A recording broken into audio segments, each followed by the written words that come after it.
Welcome to the A World of Difference podcast. I'm Lori Adams Brown, and this is a podcast for those who are different and want to make a difference. Are you walking through something in a relationship or in a situation you have at work, or maybe something that has just been a curveball in your life that you don't really know how to walk through without some professional help? Well, if that is you, BetterHelp is here to help you. They sponsor this podcast. I myself have been helped by a BetterHelp therapist who I absolutely needed at a time in my life where I was working through some workplace abuse. And the things that she would say to me, give me to do in between our sessions that were weekly, just really transformed me. She walked me through some really, really hard things, and I've come out the other side with so much more freedom.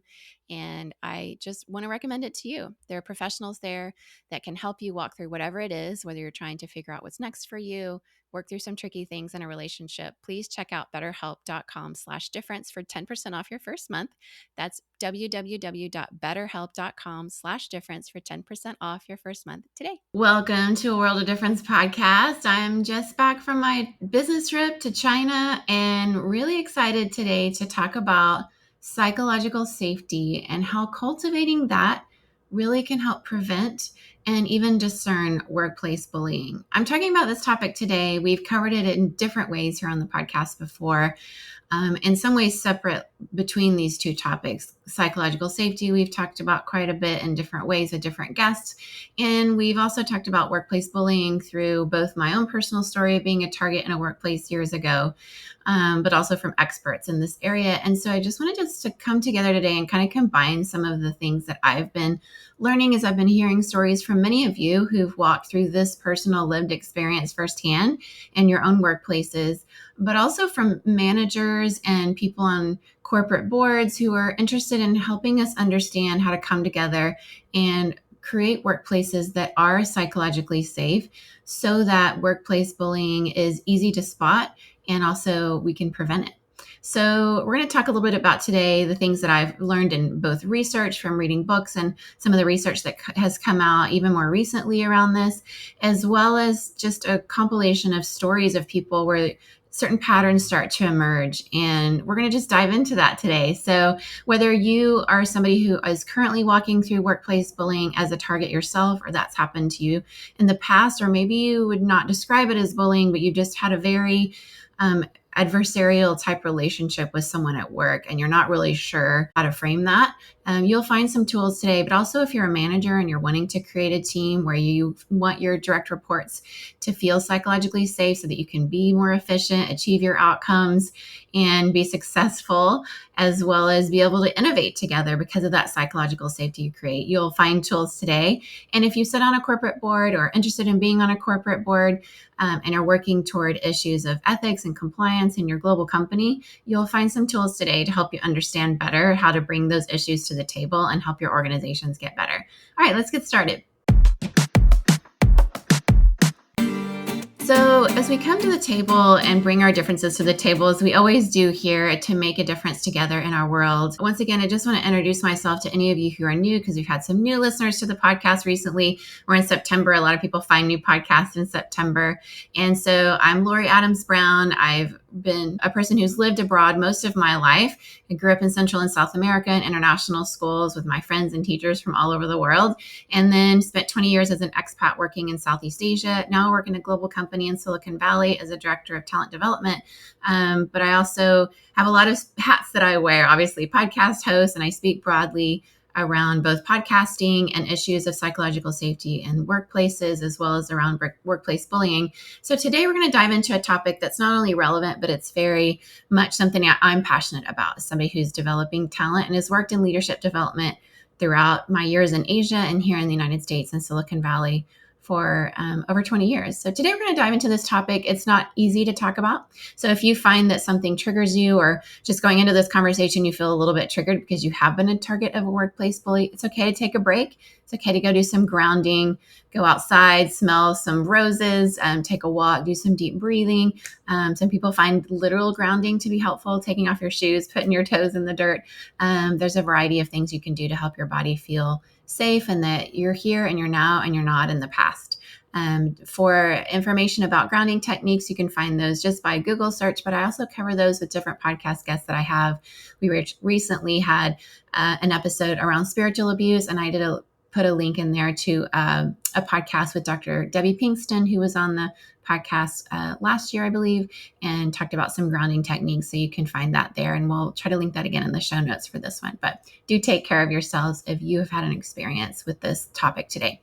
So today we're diving into this topic because it's relevant but essential for anybody in the workplace. Preventing workplace bullying through the cultivation of psychological safety is something we've found to be extremely important. Workplace bullying is an issue that has far-reaching consequences, from damaging the individual's well-being to undermining the team dynamics and overall productivity for not just the team, but for companies and organizations as a whole.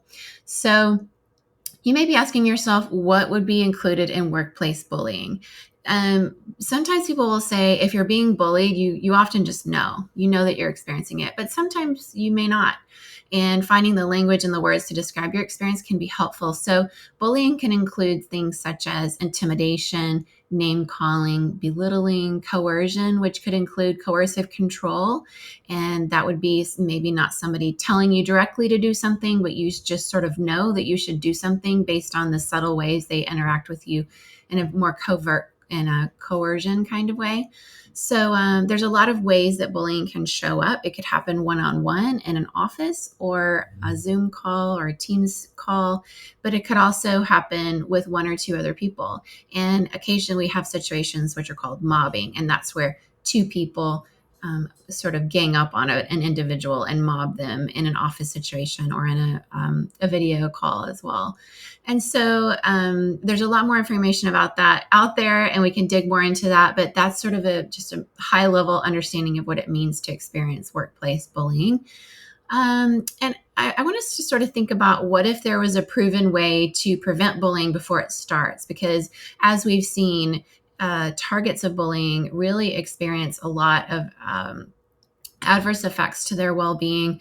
They end up in therapy, sometimes EMDR therapy for traumatic experiences, or brain spotting therapy, various therapies that work for people who've experienced either PTSD or complex PTSD. So today we're going to explore how psychological safety is doing just that. It's helping us break down some of the insights that really came out of Google's groundbreaking Project Aristotle project. If you've not looked at that, it's very insightful. They did research on what it takes for teams to be successful.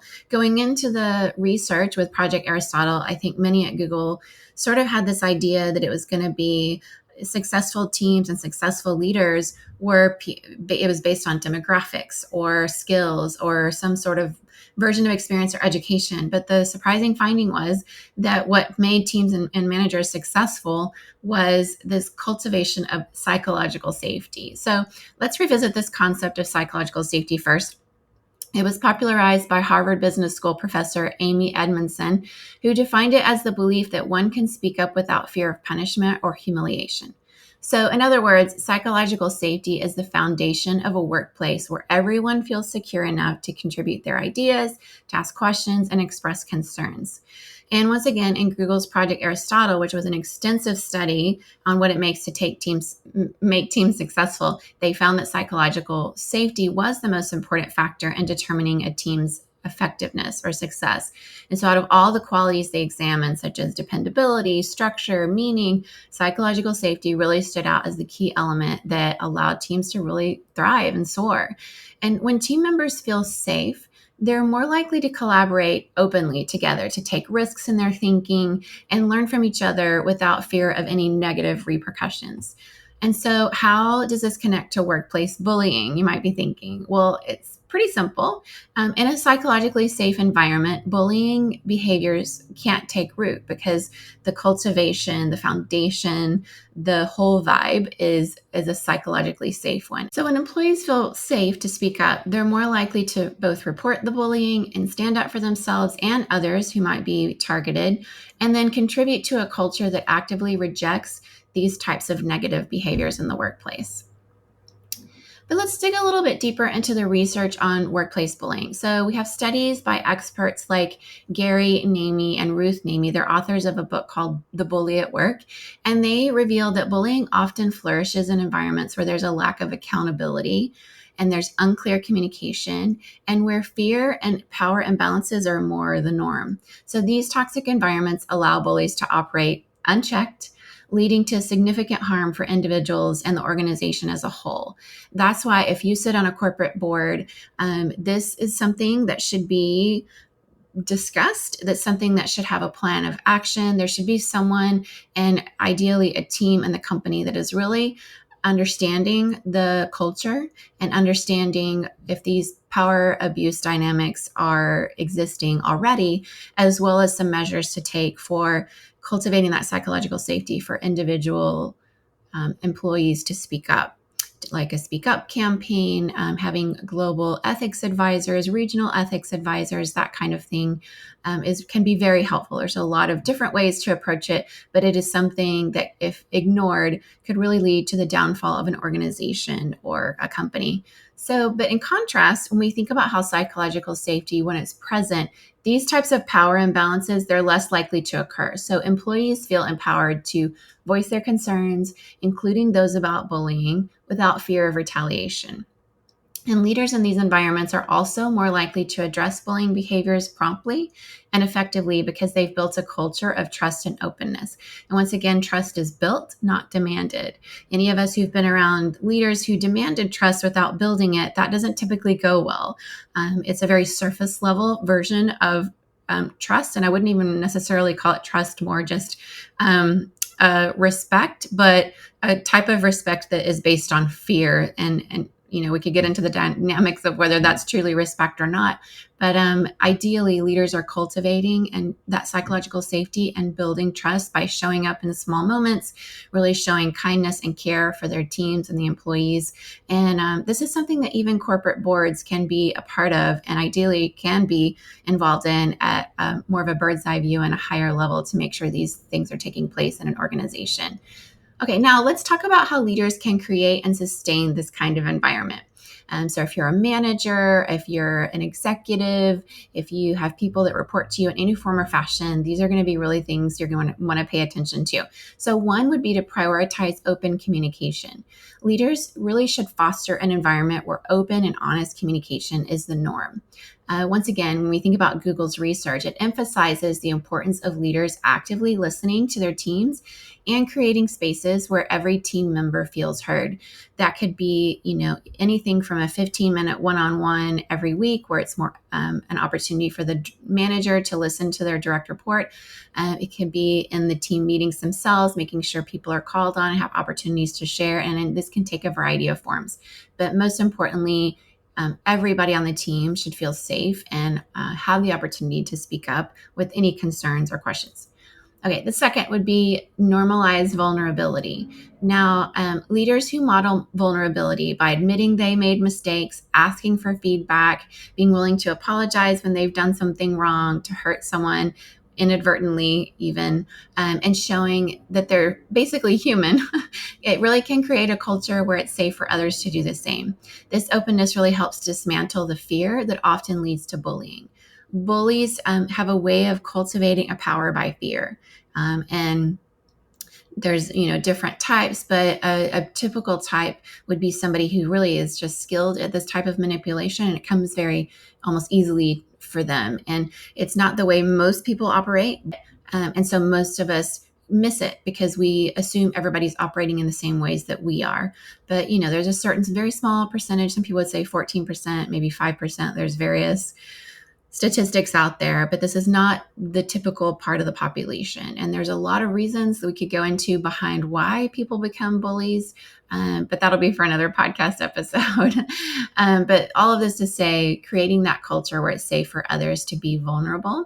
And some of you may be thinking, well, I don't want to show up with my full self at work. Maybe your workplace culture isn't already the kind of place you feel safe, or maybe it really is, and you keep some cards close to your chest that's okay. You don't have to share everything about your personal life.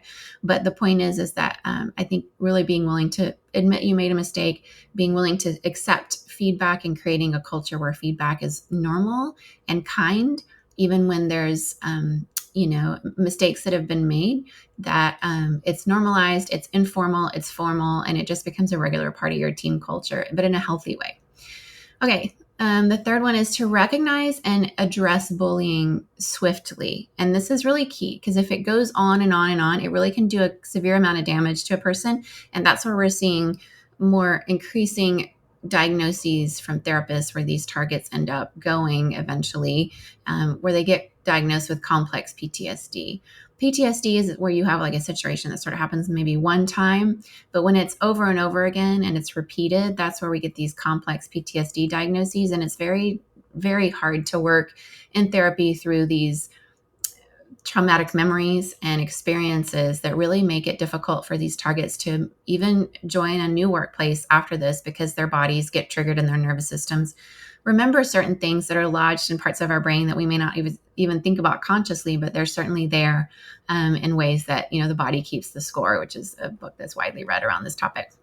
So studies show that one of the most effective ways to prevent bullying is to actually effectively immediately address it when it happens, exactly at the moment it occurs or soon after. Leaders we must be vigilant in recognizing bullying behaviors and educate ourselves as managers, and as executives, and as people on corporate boards and who lead organizations, nonprofits, etc.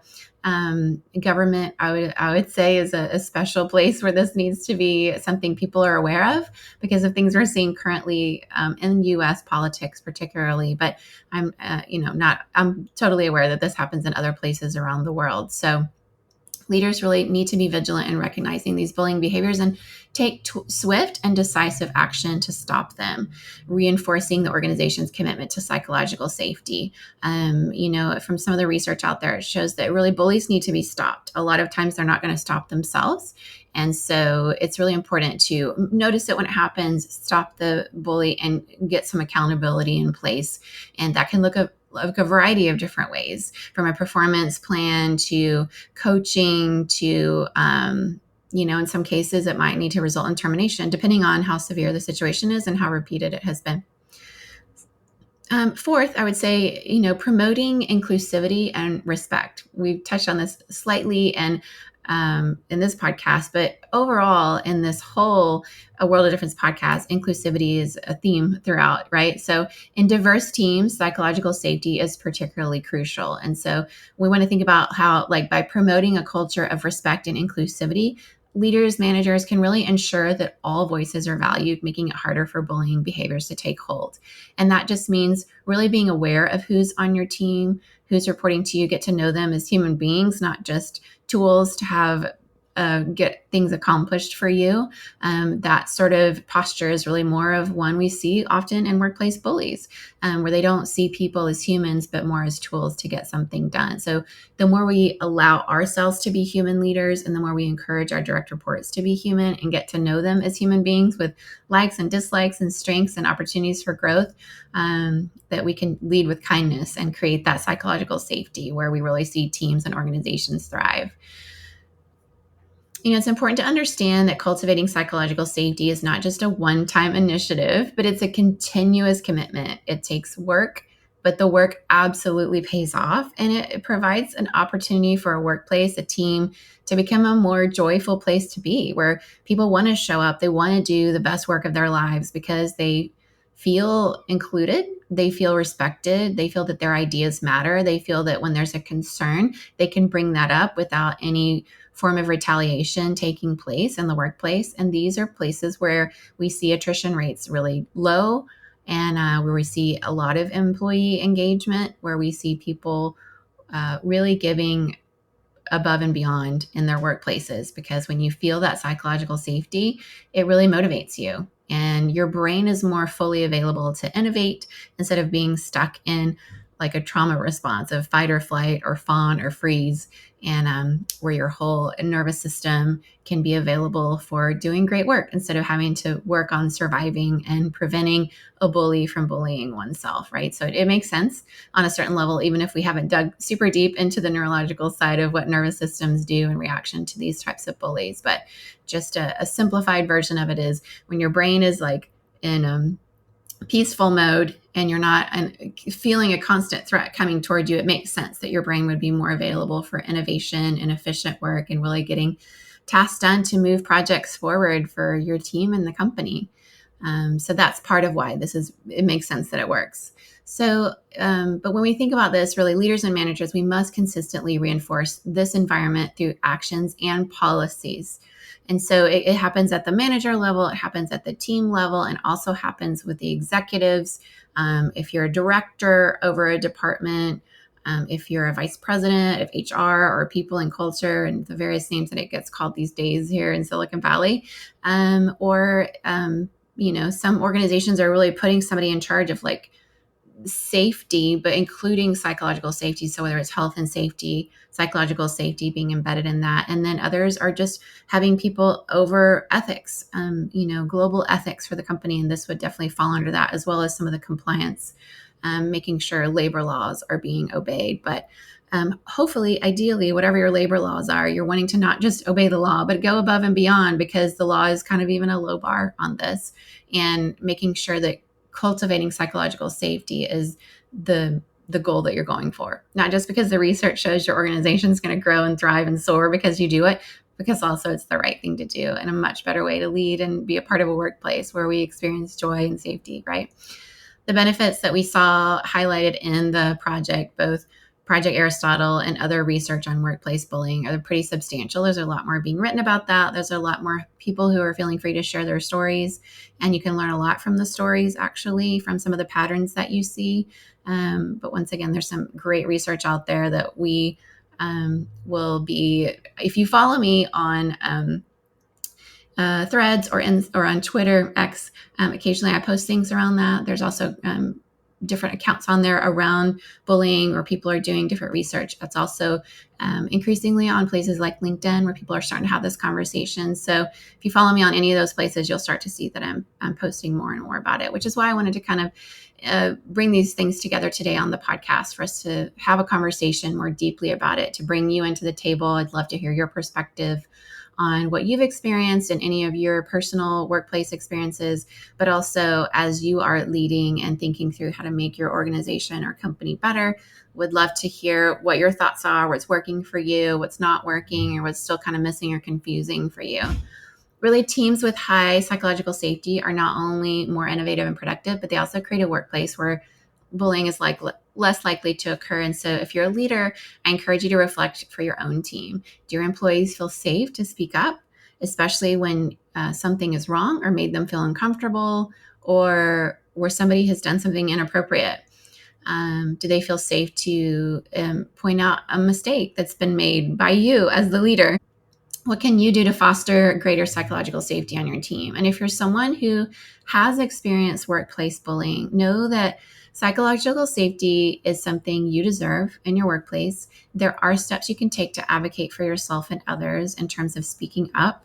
I am writing more and more about this on my Substack and other places if you want to follow me there. And you'll see more coming from me as I'm starting to write articles for different publications, and even working on a book around this, for how important it is to stop workplace bullies and how to recognize the red flags, how to find a way to walk through either escaping that workplace if they're not partnering with you to deal with it in an appropriate way, or finding a way to just escape that situation, as well as how to kind of recover from it, because it does take a while, and you can only heal as fast as your nervous system allows you. And so there's some things that I've learned in my process over the last several years of a village I sort of handpicked and created to bring around me, everybody from career coaches to leadership coaches to therapists to different people who've helped me walk through this season. My spiritual director was really with me through it all. And then I brought different people along the way to sort of add in and help out. And it's part of why I've been able to walk through quite a bit of healing because of it. So I've been writing about that in a book proposal that I'm making, finishing up on. So look for more about that soon as I continue to write and podcast about this, and would love to hear your perspective on what you've experienced, as always. So thank you for joining me on this vital episode of A World of Difference. I hope you've gained some valuable insights into how psychological safety can prevent workplace bullying and really create a more productive work environment for all of us. Don't forget to subscribe to this podcast so you never miss an episode. It really matters because sometimes we get busy and we forget new episodes are coming out, usually on Wednesdays. And then if you would give us a rating, I'd really appreciate it. It really helps people find us and it makes a huge difference.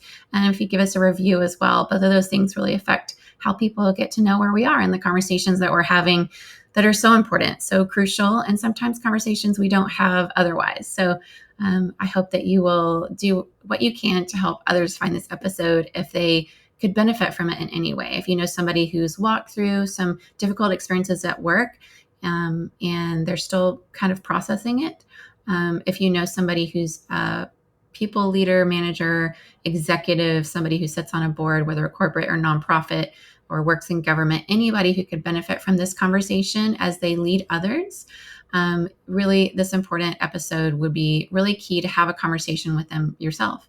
And so, or you could either listen to it together or separately and then come back and talk about it. That's often how people find this podcast to be helpful. And I hear several of you reaching out to me to let me know that you've shared it with others and it sparked on conversations that you wouldn't have had otherwise. So I'd love to know if you've shared it with others. It really, that's my why. I love to include more of us here in this conversation. And I also love to hear about how it's making a difference in your life and spurring you on to make a difference in your workplaces, your communities, your faith spaces, your families, your relationships, and beyond. So let's continue this conversation and work together to make a difference in our workplaces and beyond. And until next time, I'm Lori Adams Brown, and keep making a world of difference wherever you are.